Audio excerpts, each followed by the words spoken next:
sir, I am going to present on microbiology investigation in genital tuberculosis. There is either one major and two minor criteria. In major criteria, either AFP in the urine or tissue, granulomatous lesion in biopsy specimen, or positive PCR. Or two minor criteria, that is IBU, CT or MRI finding suggestive of genital tuberculosis, hematuria, raised GSR, and pulmonary of old tuberculosis. There are basically two types of testing, either for the disease or for the infection. For the disease, this is microscopy, culture, or molecular method. For infection, tuberculin sensitivity test and interferon gamma assay. First is sample collection for genital tuberculosis. Patient is asked to collect the morning first void urine in a sterile container, and he should collect whole of the voided sample. In case if the patient has a nocturia or voiding very frequently, patient is asked to collect all the voided sample from the time after he goes to sleep till the first time he voids in the morning he wakes up. And at least 3 samples are to be taken, and of acid fast bacilli, the urinary sample is very low because of 2 reasons. First, urinary tuberculosis, it is a paucibacillary disease because it is due to the reactivation of latent bacteria in the genital urinary system. And second, there is the intermittent shedding of the bacilli in the urine. This urine in a sterile container is preferably stored at a temperature of 20 to 22 degrees centigrade, and it should be given to the laboratory within 2 hours of voiding. No need to add any preservative, chemical, or reagent in the container.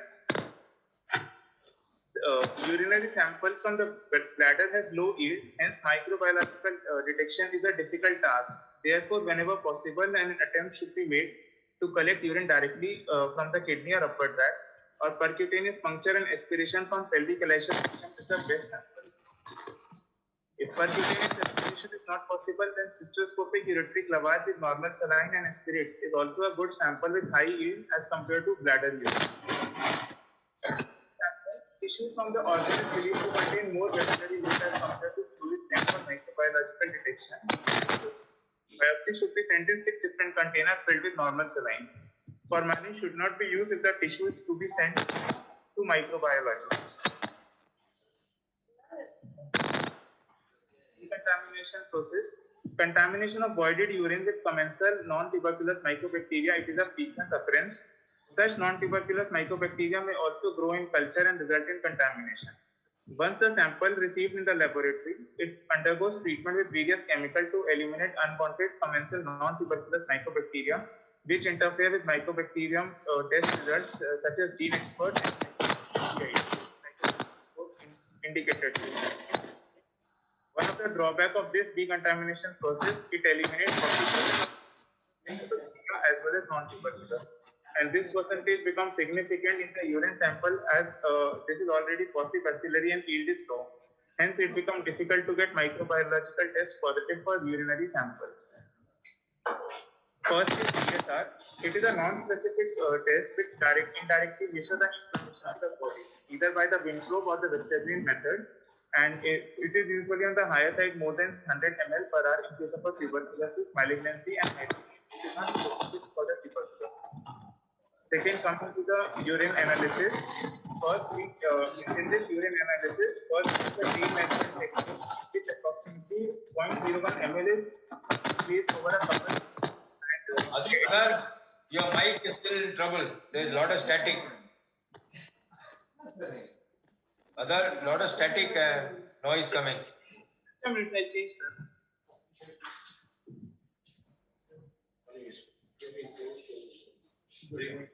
Huh?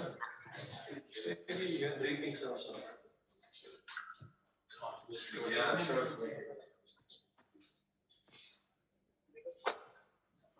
Are you using a mic or using the computer mics or what? Headphones or what? We have a separate stand. Some wire is, yeah, something is happening. Start speaking again. Let's see. First is urine analysis, in which approximately 0.01 ml of urine is placed under a glass cover, and at least 30,000 bacteria per ml should be present. If false positive urine analysis occur in case of lactobacillus and corynebacterium of vaginal flora. in the urine routine microscopy, in case of a generative tuberculosis, there is a sterile acid pyuria, but that is again positive only in 50% of the cases. That is more than 5 WBC per high power field. But sterile pyuria also occurs it is false negative culture due to contamination, or in case of recently treated or inadequately treated UTI, interstitial nephritis, analgesic nephropathy, sarcoidosis, renal papillary necrosis, diabetes, sickle cell disease, post-chemoradiotherapy, urothelial malignancy, and renal stones. Next is urine smear for AFP. In urine smear, basically we collect early morning, freshly voided, clean catch, whole specimen, refrigerated, and at least 3 samples or ideally 5 samples. The pH of the urine is acidic for AFP because of the presence of mycolic acid, and false positive result occur in case of other mycolic acid producing organisms like Mycobacterium, Rhodococcus, Nocardia, and Corynebacterium species. And urine for AFB staining is done by 2 methods. One is Zeal-Nelson staining and second is acid fastness. First is Zeal-Nelson technique, in which the cells are placed on the slide. They are air dry and heat fixed. Then carbol-fustine is added and heated for 5 to 10 minutes, followed by 1% hydrochloride to remove excess of carbol-fustine. Then counter-stained with the methylene blue. Acid-fast bacilli, because of mycolic acid, resist decolorization and they appear pink. This one. Second is fluorescent staining. This is CDC recommended, and here auramine, rhodamine, auramine O stain are used and counter stain with the potassium permanganate. It is the fastest staining of the smear and at a low field of 200 times. This is the CDC recommended AFB staining. And the report, it is given as either in case of 1 to 2 bacilli per 300 field, that is doubtful, there we repeat. If it is 1 to 9 per 100 field, 1 plus, 1 to 9 per 10 field, 2 plus, 1 to 9 per field, 3 plus, and more than 9, 4 plus. And for the smear to be positive, at least 5,000 organisms per ml should be present. Advantage, it is a simple, inexpensive, easy to perform and read and detect the bacilli. Result reported within hours, and it is an epidemiological indicator for tuberculosis control program. But the limitation is that it requires at least 5,000 ml bacilli per ml to be present, and it has a low sensitivity of 20 to 30% only. Result can be influenced by type of specimen, thickness of smear, extent of discoloration, type of counter stain used, and experience of examiner. Concentration of the urine sample by centrifugation enhance the sensitivity. This is the South Indian census on urine for AFB. Minimal 3 samples to be studied, at least 5,000 bacilli per ml to document positivity. At least 8 hours of urine collection is required. Auramine, rhodamine staining with fluorescent increases the sensitivity by 10 to 15%, and smear positive alone is not diagnostic. Then coming to urine culture. Urine culture is gold standard test for diagnosis. Best sample is first void urine. Specimens are incubated at 37 degrees centigrade under 5% CO2. Current guidelines recommend culture on at least 1 solid and 1 liquid media to maximize the yield. There are basically egg-based culture media or agar-based media. Egg-based media are Algae medium, pyruvate egg medium, Dorset egg medium, Petragnini medium, and ATS medium. And agar-based is middle group medium. This we say in the follow-up slide. For Bovis, the glycerol is omitted and sodium pyruvate is added.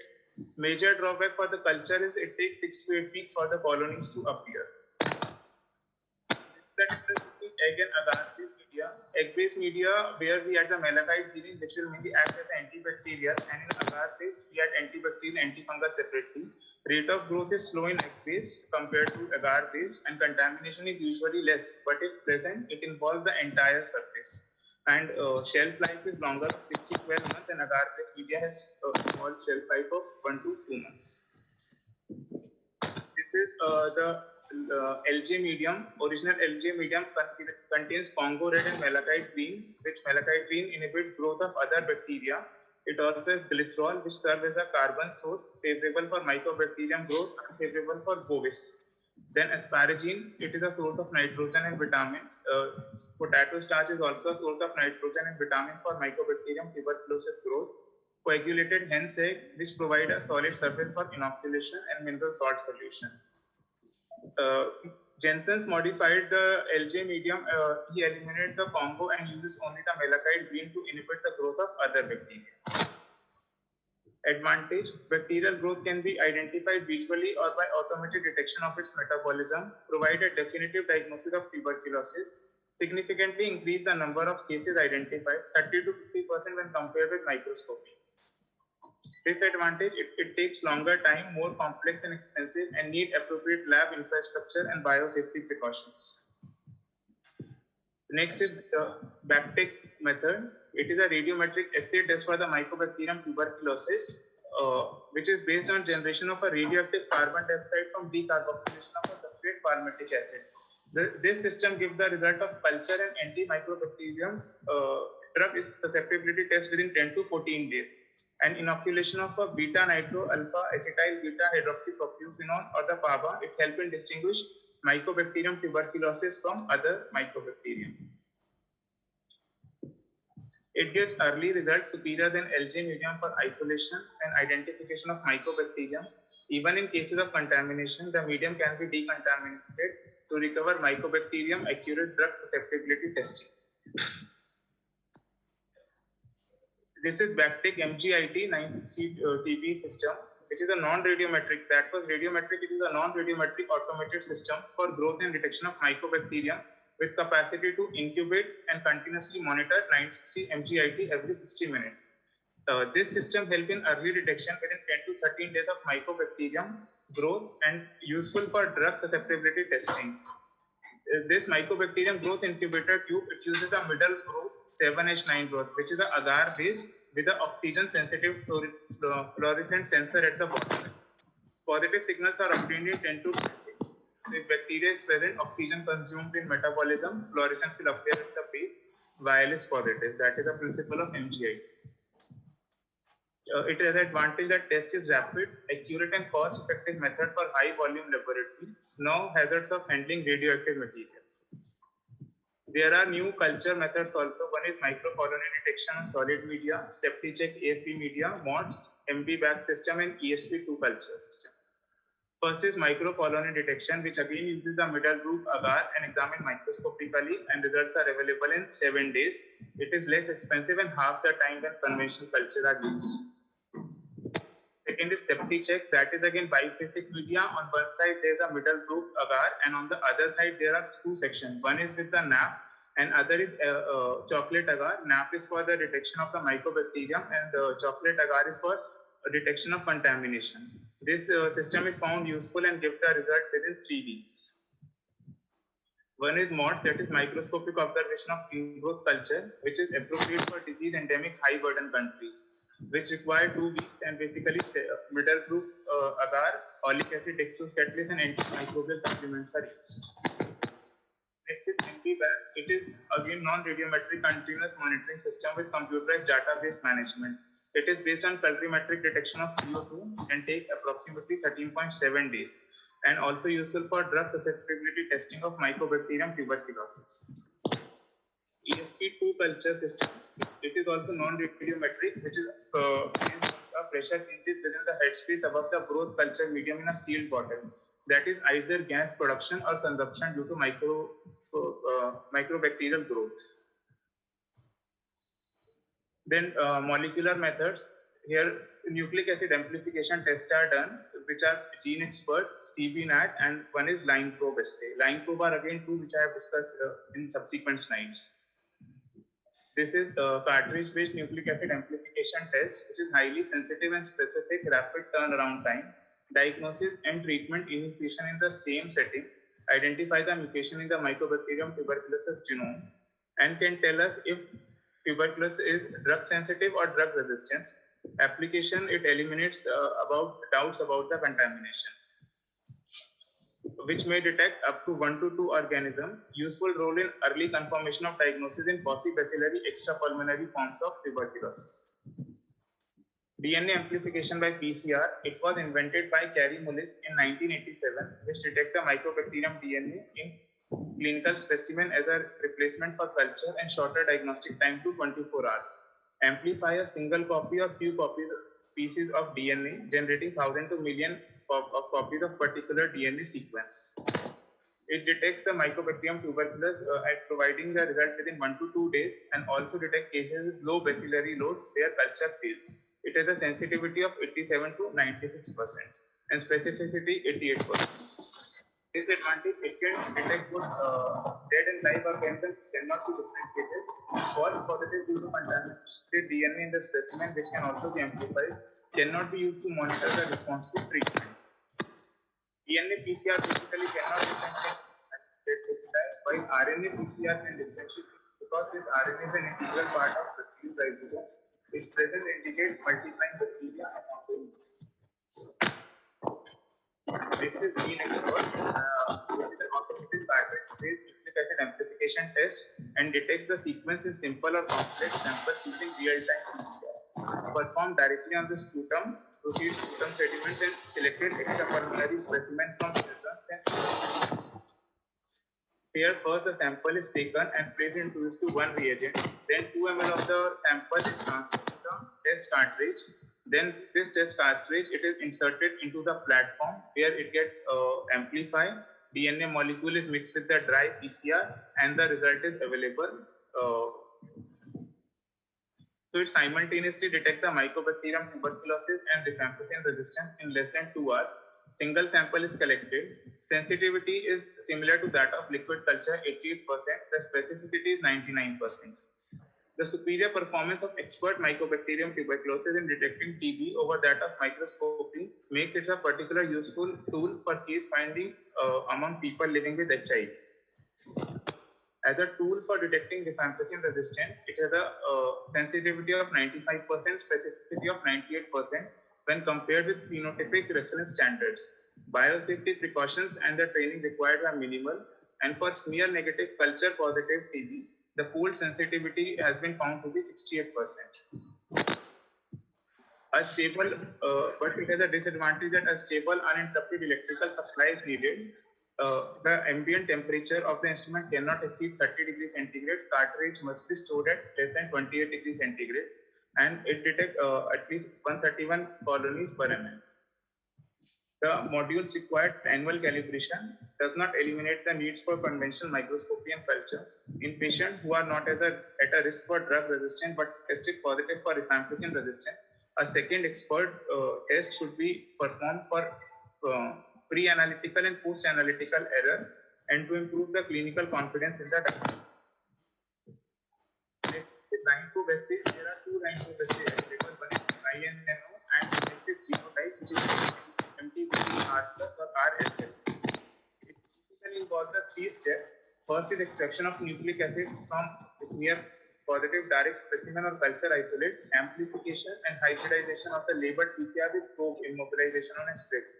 Result appears as a colored line on the strips where the target sequence is bound. This genotype MTBD-RSL, it is the only commercially available molecular assay capable of detecting resistance to fluoroquinolones and second-line injectable drugs. Line probe assay, it has sensitivity of 78% in smear positive and 16% in smear negative cases. Test for infection. First is tuberculin test. It basically involves a person's ability to respond to local concentration of injection, which might be decreased by malignancy, nutritional deficiency, steroid therapy, irradiation, and AIDS. A positive test supports the diagnosis of tuberculosis, but negative skin test does not necessarily exclude extrapulmonary pulmonary manifestations, especially true in case of genital tuberculosis. Tuberculin units of a purified protein derivative stabilized in 1980. 26 or 27 gauge needle is taken and graduate syringe to inject 0.1 ml of BPD intradermally into the volar aspect of forearm. After 48 to 72 hours, delayed hypersensitivity will cause the induration at the site of injection in prior immune patient. This is used to measure the size of the swelling if the tuberculin sensitivity test is positive or negative. This is a table given in Campbell regarding the guidelines for a detection of positive tuberculin skin test reaction. In a normal patient with no risk factor, at least induration more than 15 mm to be considered positive. If the patient is HIV positive or recent contact with active tuberculosis or fibrotic changes on X-ray with a prior history of tuberculosis in duration more than 5 mm is considered positive. And more than 10 mm is considered positive in case of a IV drug abusers or recent arrival, that is 5 years from the high prevalence countries, or Mycobacterium laboratory person with a clinical condition that put them at high risk, that is silicosis, diabetes, chronic renal failure, hematological disorders, and children less than 4 years or infants, and children and adolescents exposed to adults in high risk categories. Next is interferon gamma release assay, which basically involve quantiferon TB gold, TB spot test, interferon gamma release assay measurement by the patient QFT, or the number of an interferon secreting lymphocyte T spot test. Upon ex vivo stimulation with Mycobacterium tuberculosis, specific antigens that are not found in BCG strain or most non-tubercular Mycobacterium species. They have high specificity than that of a tuberculin sensitive test for tuberculosis infection, particularly in settings of low tuberculosis burden or among BCG vaccinated children. There are 4 to 5 clinical scenarios in diagnosis of tuberculosis. First, if there is a clinical suspicion of tuberculosis and radiological features are suggestive of tuberculosis, but Mycobacterium tests are negative, we can start category 1 AKT treatment without positive microbiology test. Emphasis is basically on clinical suspicion. Second, if clinical features are negative, microbiology is negative, but radiology features are suggestive of tuberculosis, no need to start AKT, keep the patient in follow-up. Here note that the specimen to improve microbiological detection should be repeated as required till the diagnosis is established or disproved.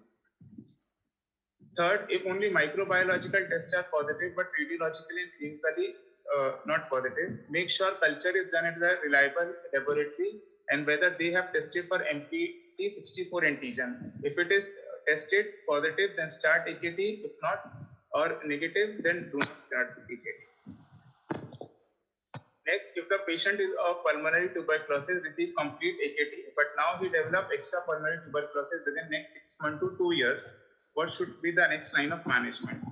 So probably this is the same kind of Mycobacterium tuberculosis which has activated in the new organ where it was lying latent because either of immunodeficiency or incomplete treatment. So in such cases, we have to give another course of category 1. Last, if the patient received genital urinary tuberculosis, received AKT1, now he shows a progression in the form of lesions like subcortical abscess, cavity or tubercles. Then it is again endogenous activation of a strain which can also be termed as relapse, but reactivation with mutant strain is more likely if the patient has not completed AKT. Start on again AKT1. If it's a relapse, patient will respond and maximum relapse occur in 6 months to 2 years. If patient does not respond or is relapse second time, we have to rule out the possibility of mutant strain by sending the sample for gene expert and culture. Thank you. Very nice, Radha. I mean, you've done a very good job. Only thing all of us have to remember whatever you said. Tell me about this South Indian consensus in 2015. Who were the people involved in this? Was it microbiology and institutional or government or what? Sir, it involved microbiologists mainly, sir. Yesterday I saw details, sir. You have some details of this consensus? South Indian consensus, you said 2015, 6 years ago. Then you can send it to me. Yes. On email, sir. Hello? Isko email karo humko. I just want to check that out because I don't know. I have not heard of it actually. 2018, AIMS Delhi was involved in a consensus group for due tuberculosis for India. And they have come out with the guidelines which we included in our. This is this thing, you know, our AIMS people, Prabhujot Singh. Yeah. Yeah, but after that, I don't know what exactly happened. I wrote to him and all the details, but I didn't. Was it called the South Indian consensus? I don't think. And the South Indian consensus, it is only it's a part of the Government of India document. Right. Oh, okay. They do not give clear-cut guidelines, but they say that they have emphasized on the radiological features and what are they. And it's also more on genitourethria, that is for the female. Female genitourethria. Yeah, this is still not yet solved. There are a lot of clinical situations. The obvious ones are obvious, but the ones where you're not very certain, especially when we get these gene expert reports, low positivity, you're sure it is TB because the lab is good, and we know that there are only so many colonies in that. That's why it is a low positivity. Clinical suspicion. If that is But then you have to have clinical suspicion, and I think that if the patient has got a lot of symptoms, and you find that the radiology may not be substantial, that's the only thing, because it's weak sometimes. yeah. So you may have to definitely do cystoscopy, take blood or biopsies, and that also may help sometimes. Tissue for The understanding of which test to be done when is very low among everybody. So that Yes, you are absolutely right. Absolutely right. You are still very confused about it. Like for example, in our patient who was HIV positive, the last patient whom we presented, Yes. it slipped my mind. We didn't send culture, but we should have sent culture in him more than CPNAT, because he has come positive now for tuberculosis. Yeah. Treated one AKT, he has undergone. The thing is that he is anyway high risk candidate, HIV guy. So as per this particular talk that Aadhar gave, he should be treated. He is high risk candidate and he's got this positivity CBNAT. I think the CBNAT or gene expert was positive. CBNAT was done because that is done in our tuberculosis program. But the thing is, sir, now whether they are dead bacilli or live bacilli, we don't know. That is, of course, a big problem. Culture, we had tissue also, we forgot. So that's the thing, sir. It's like that point in time, if you don't remember and you don't know, Yeah. now the opportunity is gone. Anyway, They can check for the RNA, no? pardon, sir? They can check for RNA based rather than the DNA. Over now. And sometimes you have to make a decision and probably you start treatment in these high risk individuals. You know what to do. You have to start it. Whether the bacillus is dead or alive, you don't know, but the fellow is symptomatic. Yeah, now he is with a single kidney, and that kidney is also showing obstruction at UV junction. Yes. Bladder is bad. So let's see. Yes, sir. We'll start probably. Yeah. How is this creatinine now after PCN? 1.6. Oh, I see. Okay. So you could still augment him. Because there is possibly an obstruction, as we discussed last time, at the lower end of the ureter, and which actually improves. So you may be a candidate. Yeah.